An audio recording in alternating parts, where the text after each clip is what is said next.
Welcome to this lecture on aspects of Western philosophy, which would focus on the philosophy of Immanuel Kant. This is module 22nd and lecture 22nd of this course, aspects of Western philosophy. And this lecture we would see the following topics. We will see the notion of the ideas of reason, which is very central to Kantian philosophy, in the sense that in the previous lecture I have pointed out that the entire Kantian philosophy can be understood with the three transcendental critics or the three transcendental approaches. One is the transcendental analytic, the other one is transcendental aesthetic, the first one is actually transcendental aesthetic, second one is transcendental analytic, and the third one is transcendental dialectic. In one sense, transcendental dialectic, we have already discussed the other two, transcendental aesthetic and the transcendental analytic in the previous lectures. This lecture would rather focus on transcendental dialectic, which would in one sense try to see how these different critical approaches can be brought into one single framework, and some of the limitations of his philosophy can also be visible here, or rather some of the limitations of philosophical contemplation as such as Kant envisaged or Kant conceived them can be seen when we try to understand transcendental dialectic. So this is a figure which we have explained in the previous lecture, so I am not going to the details. So the sensibility part is dealt with transcendental aesthetic, understanding where we discuss the 12 categories of understanding are were discussed in transcendental analytic, and now we are going to see reason. So what Kant would assume is that the human mind or human thinking faculty can be divided into two aspects, understanding and reason, and reason of course he keeps at a slightly higher domain. So we are going to see that in this lecture, and transcendental dialectic in that sense is a critique of understanding and reason both, because it tells us about the limitation of understanding, that if you try to apply the categories of understanding to certain domain, then you would ultimately land into certain troubles. So that is what transcendental dialectic wants us, and also it tries to understand reason, the capabilities of reason, the possibilities of reason, and the role that the ideas of reason play in the entire philosophical or philosophizing enterprise. So the critique of understanding and reason, their claims to provide knowledge of things in themselves. So in the previous lecture I have made this distinction between reality as we see it, as we experience it, as which is given to us in our experiences, which is known as phenomenal world, and there is a nominal world, there is a reality which is behind it, which underlies that, which cannot be known. So in that sense we have seen that Kant is an agnostic. Now this agnosticism is being explicated further with transcendental dialectic, and he warns about the misuse of the a priori concept and principles. These concepts, these categories of understanding, the 12 categories of understanding which we have discussed in the previous lecture, have got certain limitations. We have already seen it in the previous lecture itself. So this lecture would rather explicate further on that aspect, that we are not supposed to apply these categories on noumena, on things in themselves.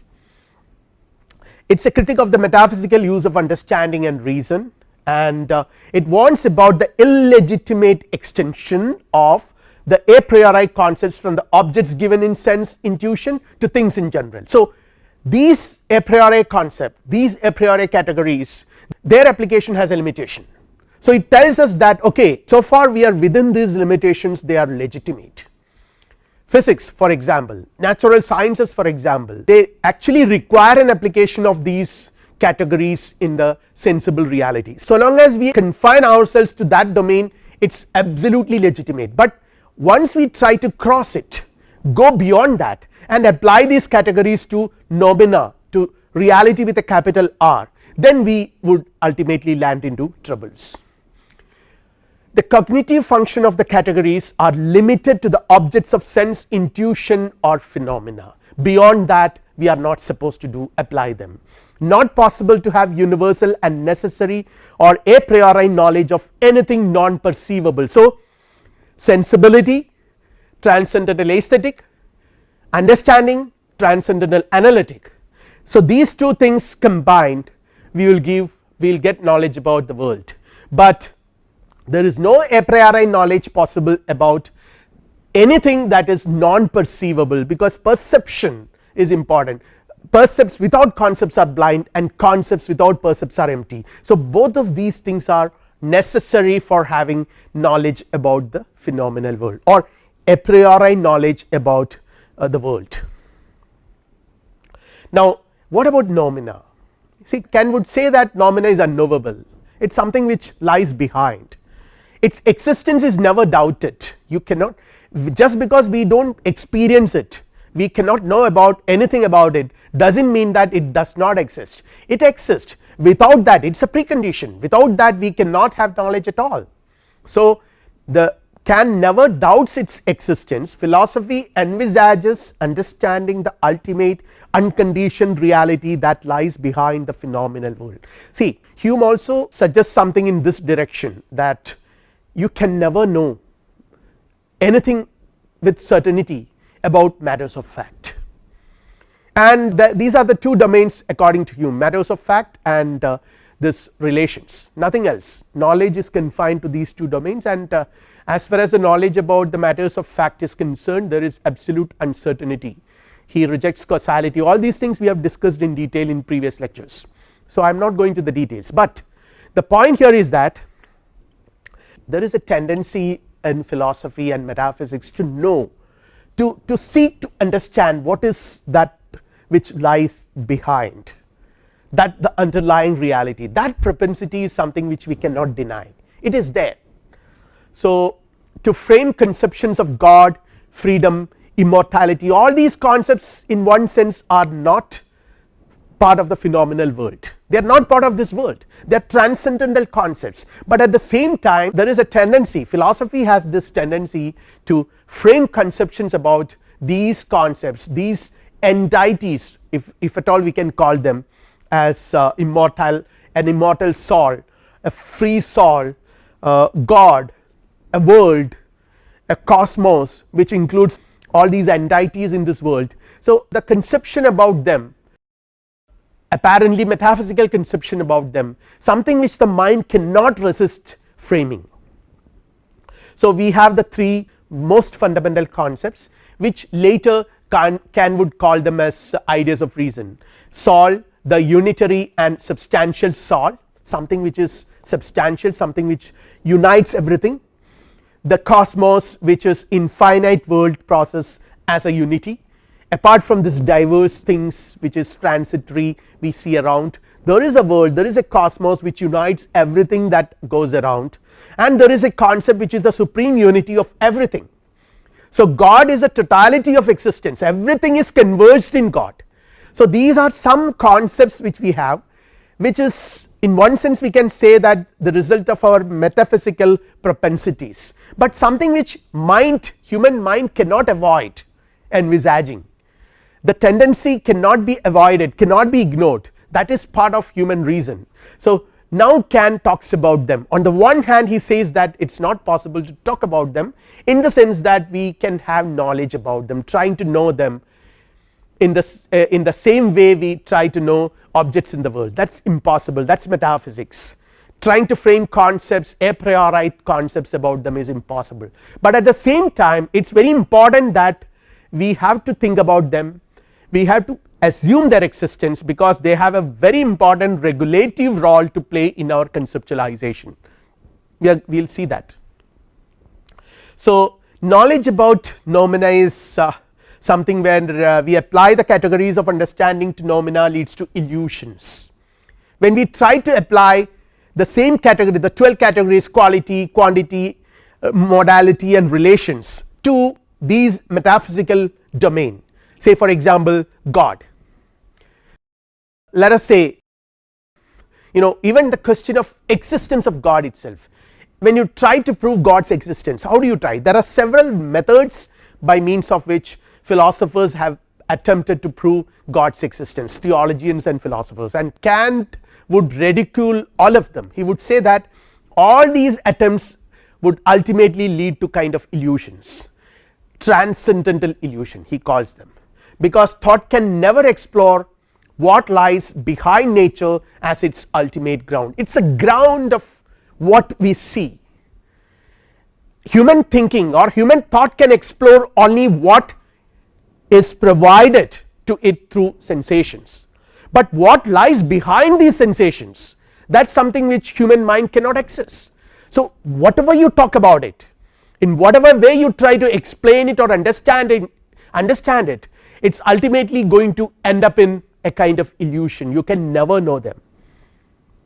Noumena can never become a proper object of our investigation. So in that sense, impossibility of metaphysics. Metaphysics is impossible as a science, because in science what happens is that as science we try to gain knowledge about a reality which is in front of us, which is given to us in experience. So we have, in Kant's own language, a priori, synthetic a priori propositions are possible about the world. So only when there are synthetic a priori propositions we can talk about scientific knowledge. Now let us extend this possibility to a domain of reality, to the domain of ultimate reality, to the domain of noumena. There, you know, if you try to derive or if you try to gain the so called a priori, synthetic a priori knowledge, it leads to illusion. It is impossible because there is no percepts.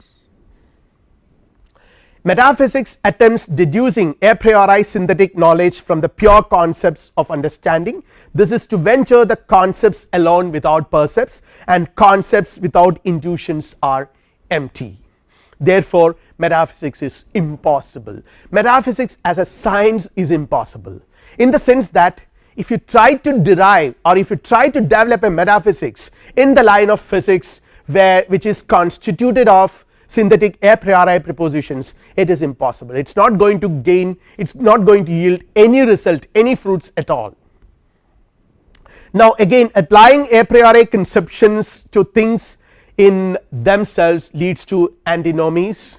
Metaphysics as a possible source of objective knowledge is completely excluded from Kantian scheme of things, and again questions which are legitimate when asked about the world of experience are meaningless when asked about the transcendental reality. For example, let us say causality, A causes B, my clapping causes the sound.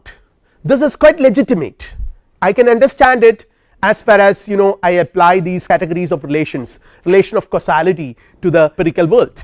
But when I try to extend this to the non-empirical world, to the world of nominal reality, God, whether God caused this, when I raise such a question it leads to nonsense, because I can never understand, I can never prove it, I can never be sure about it. Example, notions like cause and effect, substance and accident are perfect and legitimate when applied to the phenomenal order, and transferred to the nominal world they lead to nonsense. So to say that, okay, why is it that it is not raining, there is drought, it is not raining because God is angry, they lead to a kind of blind beliefs which have no basis in experience, no basis in scientific theorizing. So you can never claim them as knowledge, they are just beliefs, they can never be elevated to the status of knowledge, because there is no confluence of, or there is no coming together of percepts and concepts in such cases, and they are called transcendental illusion. Principles of the understanding are immanent principles, the categories of understanding are immanent, cause effect, all these things are immanent, and mistaking immanent or subjective, they are subjective principles for objective principles or transcendental principles is the result of this will ultimately result in error and illusion according to Kant. When we apply the subjective principles to things in themselves, to reality, to nominal reality, that leads to transcendental illusion, and transcendental dialectics warns us against that. It tells us that, okay, this is the this is where, you know, you end up in transcendental illusion and you have to come out of it. you have to, how do you come out of it? You can come out of it only by knowing the limitations, only by knowing the limits of your understanding. So transcendental dialectic endeavors freeing us from this dogmatical illusion or the transcendental illusion by means of a critique that will limit our speculative pretensions to the sphere of possible experience. It tells us categorically that okay, you can apply these categories of understanding, these a priori categories, to this domain, not beyond that. Do not extend it any more beyond this what is in front of you. So that is how it tells you, and transcendental dialectic intends to free us from our transcendental illusions. It also explores the roles of transcendental ideas. In that sense we can say that there are two roles of reason. There is a negative role as well as a positive role. The negative role is to tell you that okay, these are the limitations, and there is this propensity of human mind to go beyond, to conceptualize what is lying beyond. That tendency might lead you to troubles, but at the same time the reason can also tell us about transcendental ideas which are inevitable for our theorizing. So transcendental dialectics deals with both. It has a negative and a positive role it assigns to reason. So let us see what is a negative role of reason. It leads us to transcendental illusion. I have already mentioned it, and it is a source of all metaphysical errors, because we have a tendency to apply these categories to things in themselves. We tend to apply them to all reality that is in front of us, and then it leads to antinomies. I will explain what antinomies is slightly later. Now the positive role, which is a necessary role of reason, this is what this lecture is primarily concerned about. It is the source of the necessary ideas. Reason is the source of the necessary ideas and principles that play an essential role in scientific theorizing. So this is what we are trying to see now. It has a positive role. This metaphysical propensity, the so called metaphysical propensity which has the potential to lead us into dangers, has got a very positive, it actually suggests the possibility of certain ideas, certain transcendental ideas which are called the ideas of reason. They play an essential and a very important role in scientific theorizing. It examines the higher processes of the reason to see whether it is possible to discover the ultimate nature of things in themselves, and it is a source of transcendental concepts or ideas. I have just mentioned, we have already seen what are these basic transcendental ideas. The first one is the soul, the self, the second one is the world or the cosmos, the third one is God. So these are the fundamental basic transcendental concepts or ideas. Now when we talk about immanent and transcendental principles, since I have already mentioned about it, the immanent principles are known as a priori concept of understanding. I have already discussed this. They are principles which are applied within the confines of possible experiences and are subjective. On the other hand, transcendental principles are known as ideas of reason, and the principles which transcend within the confines of possible experience, and they are objective. So we are going to focus on these objective transcendental ideas of reason. I have already mentioned in the beginning that there is a way in which Kant makes a distinction between reason and understanding. Reason according to him is a higher function of the mind than of understanding, and it is a mind's activity which is concerned solely with the enquiry as to its own operations, and metaphysics is the occupation of reason with itself. In that sense, metaphysics is the occupation of reason with itself. On the other hand, understanding is, it deals with objects of knowledge in experience, referring particular percepts to general concepts, etc. This we have already seen, the 12 categories of understanding. So we are going to focus more on reason and what reason does, and in what sense metaphysics can be re-accommodated, not as a science but as a regulative ideal. So the transcendental dialectics in that sense has certain very positive functions. The pure reason as a faculty distinct from understanding, as we have already seen, to determine what are the transcendental ideas of pure reason. So what Kant would say is that reason would analyze itself and tries to understand what are the transcendental ideas of pure reason on the basis of which it operates. This is also an attempt to find out the legitimate and proper function of the ideas of pure reason. We have already mentioned that these ideas, the metaphysical ideas, say for example the idea of a world which encompasses all these events which we see around us, it is a metaphysical idea. We cannot talk about such a world in the scientific sense of the term. We can never have a knowledge about it as such, an a priori synthetic knowledge about it, because there is no percepts or corresponding to them. So but at the same time the concept of world as a whole, cosmos, or the concept of self, not the empirical self but a transcendental self which is permanently there, we cannot talk about it from the scientific sense of the term. See for example, we can never frame synthetic a priori knowledge about the self which is transcendental. Synthetic a priori knowledge is possible only about the empirical self, and the empirical self is an entity which changes from time to time.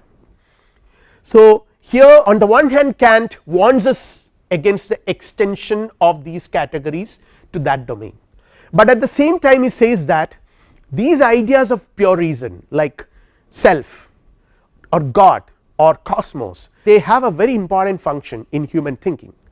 So what is the legitimate and proper function of the ideas of pure reason is something which transcendental dialectic would explore.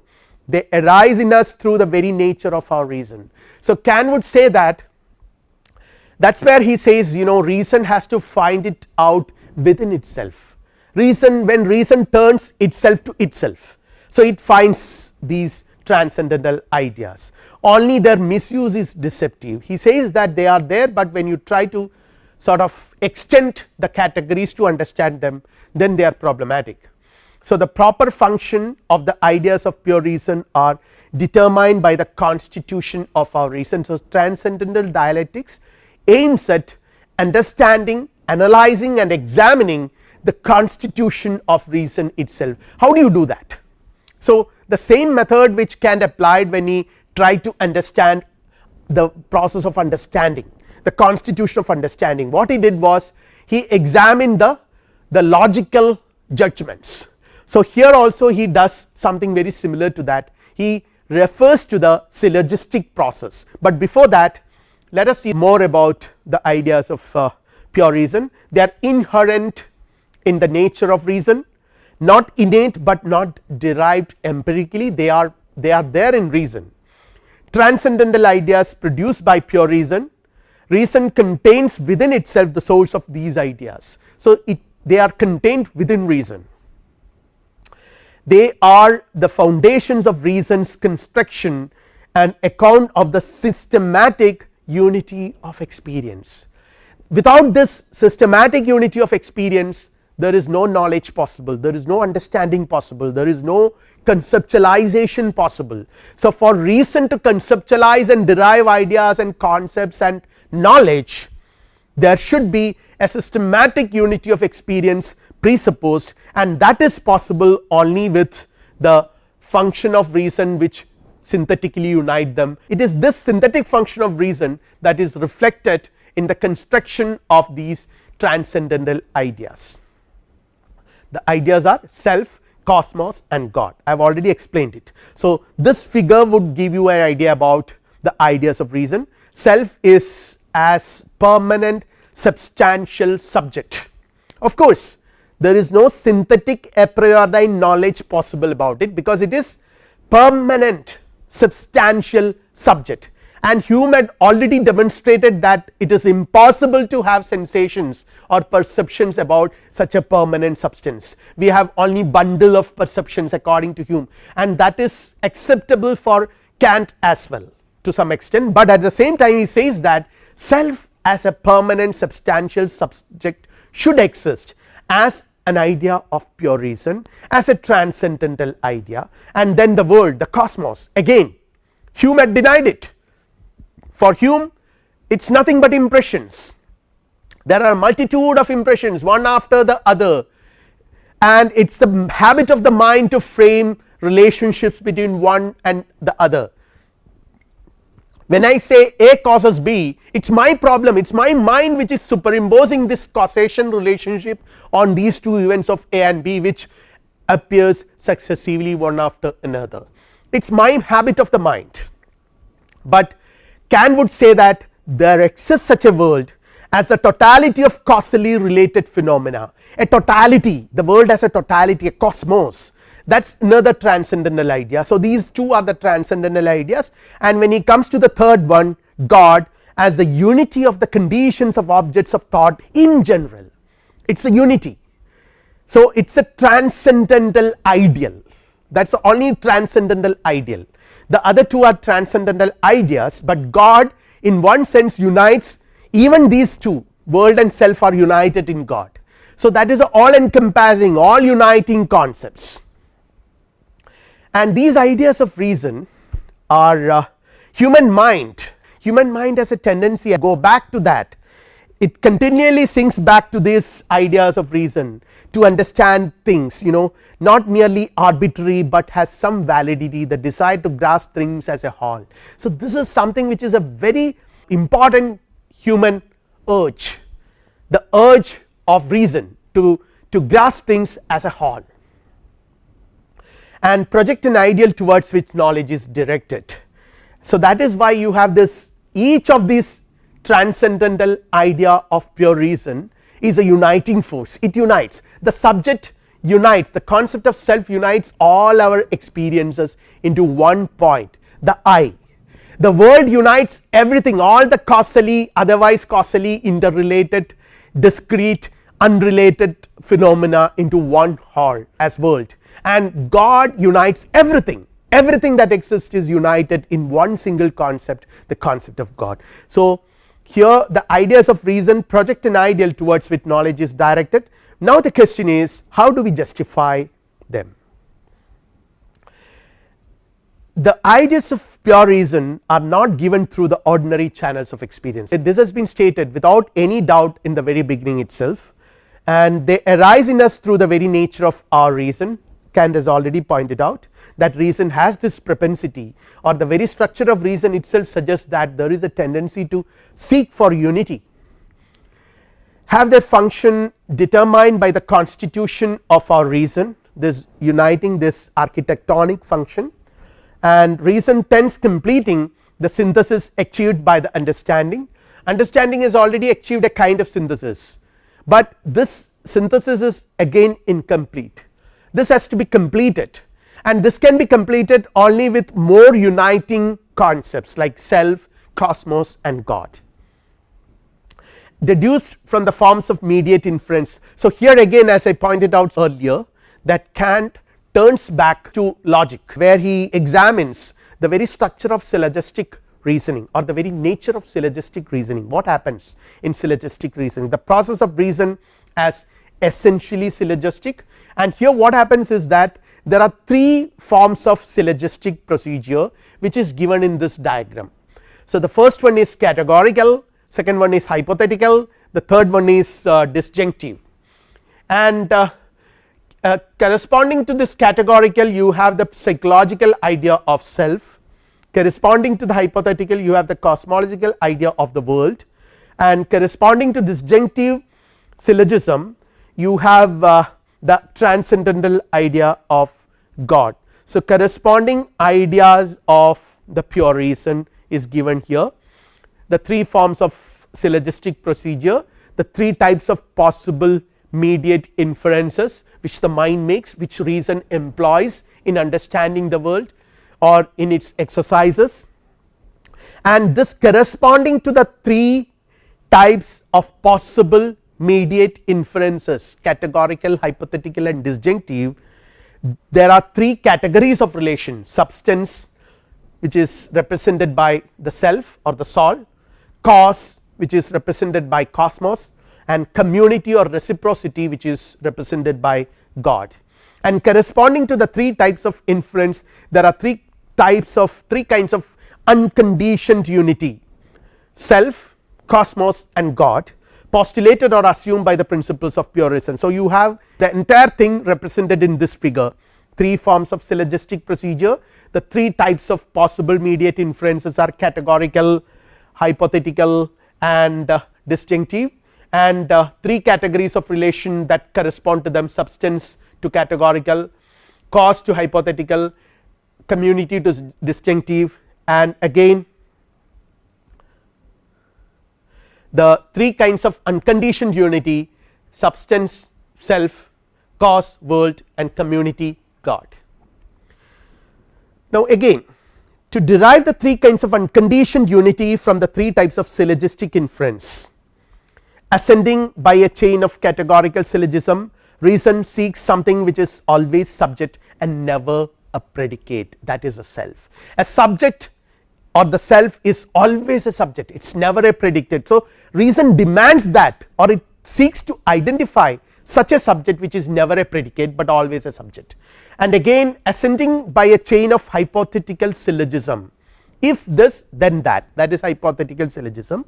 Reason demands an unconditioned unity in which an ultimate which is an ultimate presupposition for all these conditional things to happen, all these causal relationships to function, and that is the cosmos. And finally, ascending by a chain of disjunctive syllogism, reason demands an unconditioned unity in the concept of God.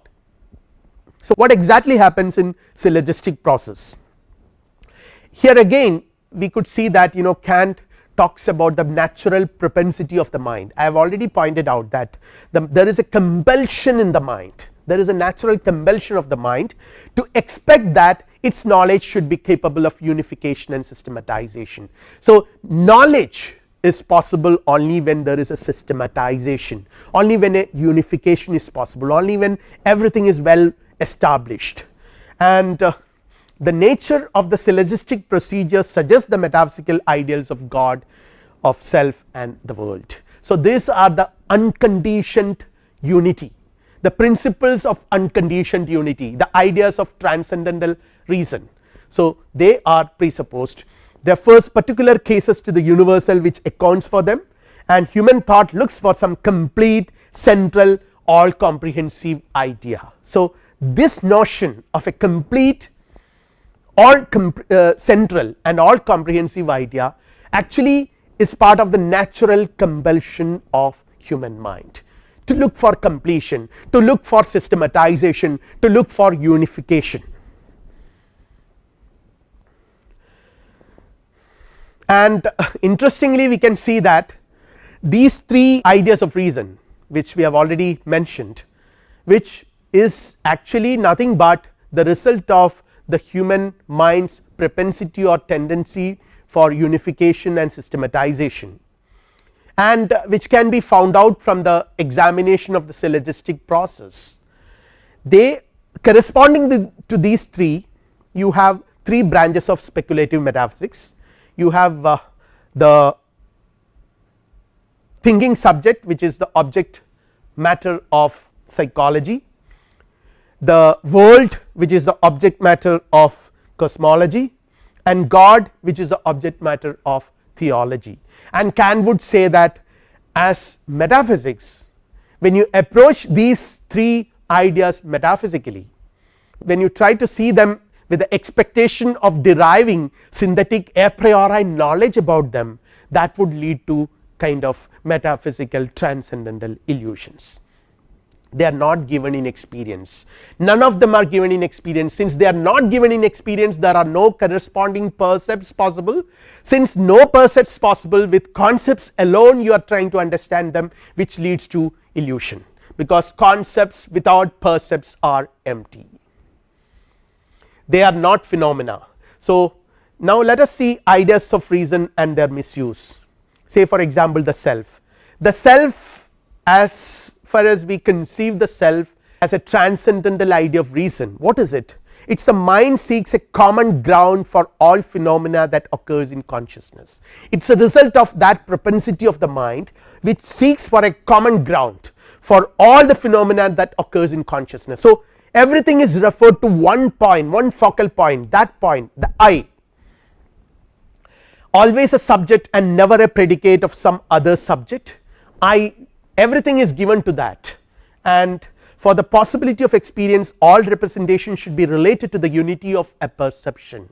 So everything is united, everything is converged to that subject, so that there is knowledge, systematic knowledge possible. That is the concept of self, the I thing that accompanies all experiences, and reason seeks to complete the synthesis of the inner life in the idea of a central self or the absolute subject of our experiences. So this is what reason does, it tries to complete the synthesis of the inner life in the idea of a central self, a permanent self, an absolute self which is immortal. And then reason passes beyond the empirical and the conditioned ego to the unconditioned substantial subject which is transcendental. So from empirical to transcendental, this is what reason does. Now critique in rational psychology, what happens is the psychology studies the empirical ego as the self, that is what psychologists do. The focus is on empirical self which is in the world, which is very much part of the world, and again empirical ego is an object in time and is reducible to successive states. The human subject is also an empirical subject, here it is an object in time and is reducible to successive states.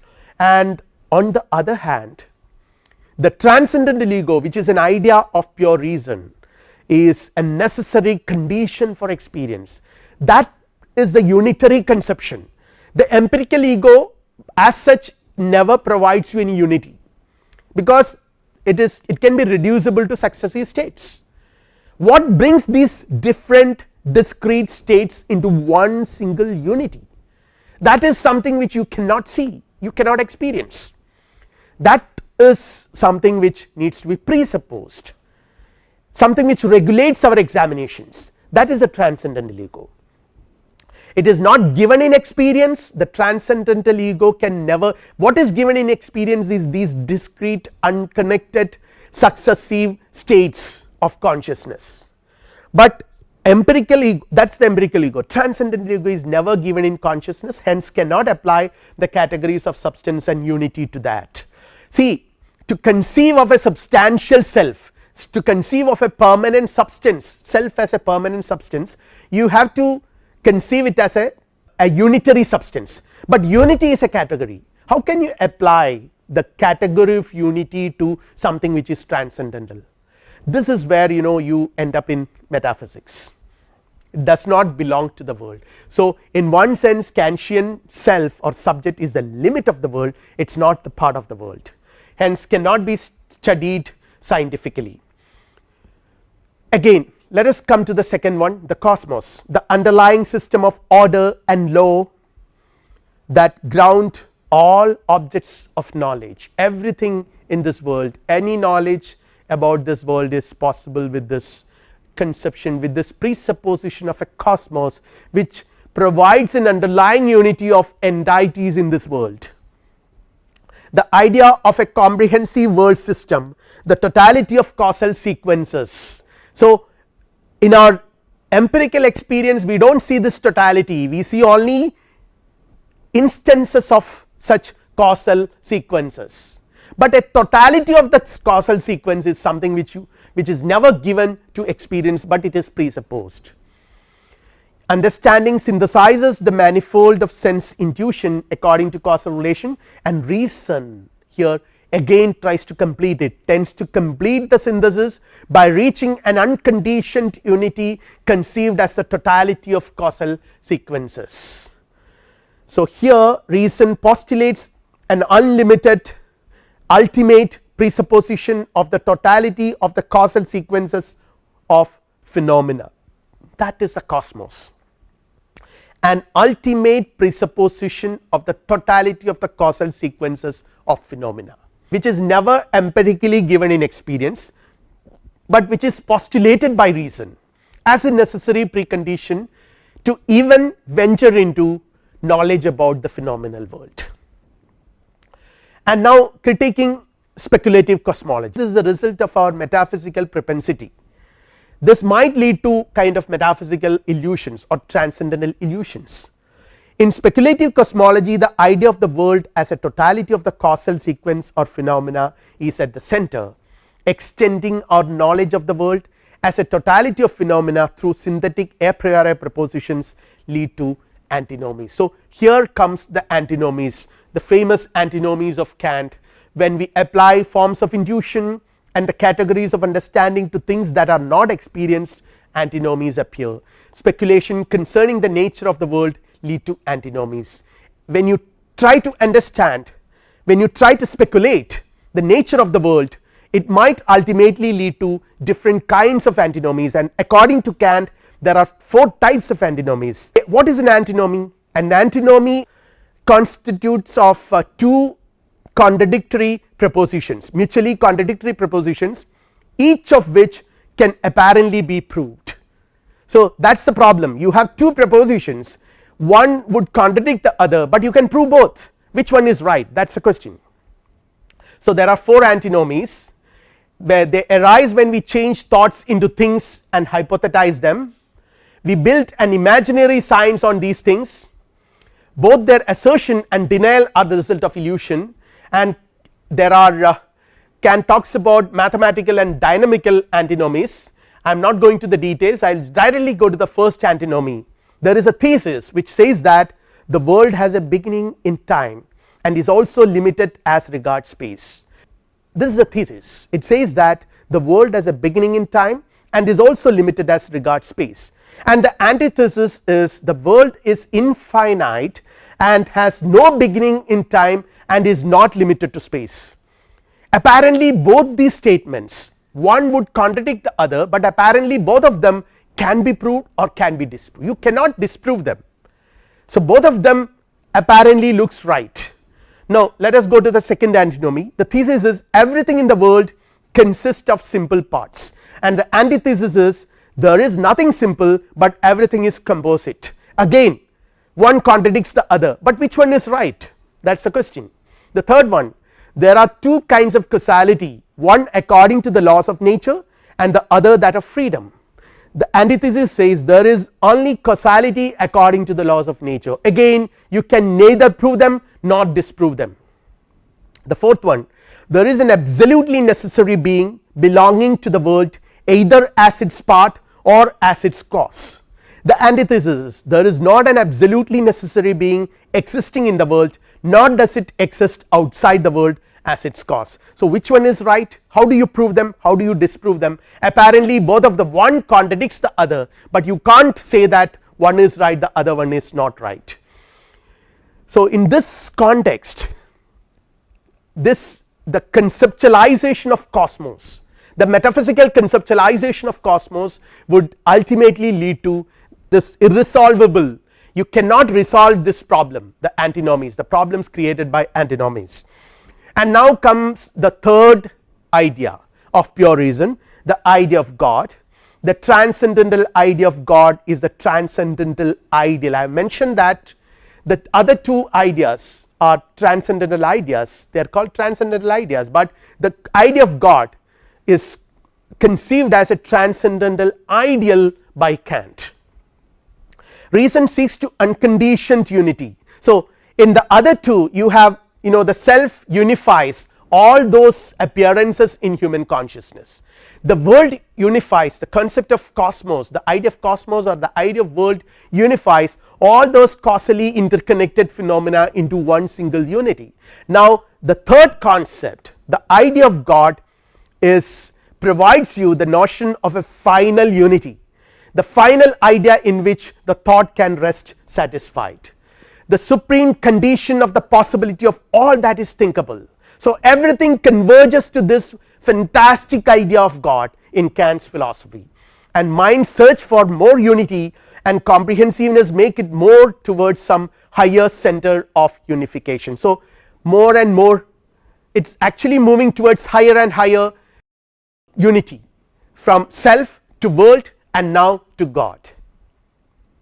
Mind refers both the self and the world to some all comprehensive idea. So, even these 2 concepts are unified with the notion of God, which is the ultimate unitary concept.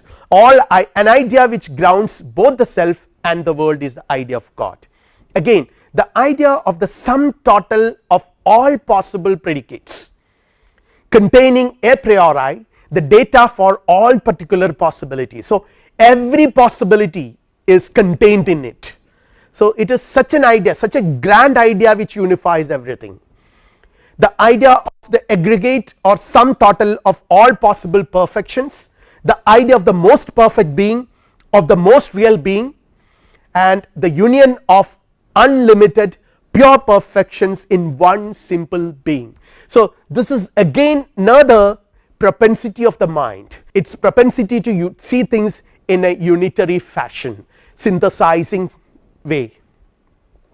And now Kant advances a critiquing of this philosophical theology by saying that reason seeks the unconditioned unity of all possible predicates which cannot be found empirically. So, philosophers and theologians have been attempting to prove the existence of God by advancing several theoretical proofs, ontological proof, cosmological proof, and Kant ridicules all of them. Kant would say that the existence of God is not something which can be empirically proved. There cannot be a synthetic a priori proposition possible about God's existence. After all, existence is not a property, it is not a predicate for Kant. Reason has to pass beyond the conditioned and hypostatize an individual being who is perfect. So, that the concept of God is actually the result of this propensity of reason, this requirement, this necessity or this demand of reason to pass beyond the conditioned and hypostatize an individual being who is perfect. Its existence cannot be proved because it is not a subject matter which needs a proof, it is a presupposition in that way. No synthetic a priori proposition about God is possible. So, let us conclude our discussion on this topic. We have started with transcendental dialectic, which deals with reason. Reason as such views all cognitions as belonging to a unified and organized system. It is a unified and organized system. Architectonic nature of reason is highlighted, moving from the particular and contingent to the universal. So, there is higher and higher unities attained by reason. Reason seeks higher and higher levels of generality in order to explain the way things are, and the appendix to the transcendental dialectic suggests that it deals with the regulative use of reason. These ideas, these so called transcendental ideas, have no cognitive use. If you employ them for cognitive purposes, you will end up with metaphysics, which is meaningless and illusory. So, they have no cognitive use, they deal with regulative use of the ideas of pure reason, attempts to identify some proper immanent use for reason, to establish a necessary role for reason's principle of systematic unity. So, this is what transcendental dialectic aims at doing. I repeat, to establish a necessary role for reason's principle of systematic unity.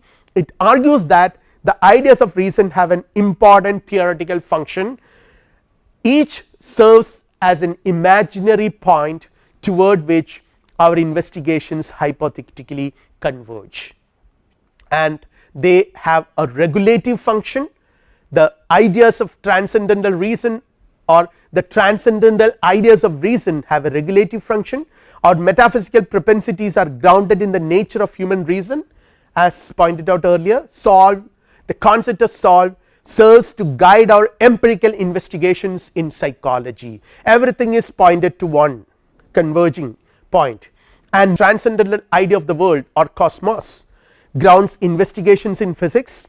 They all represent the systematic unity we aspire in our empirical studies, and God grounds the unification of these two branches of natural science, empirical psychology and physics, into one unified science.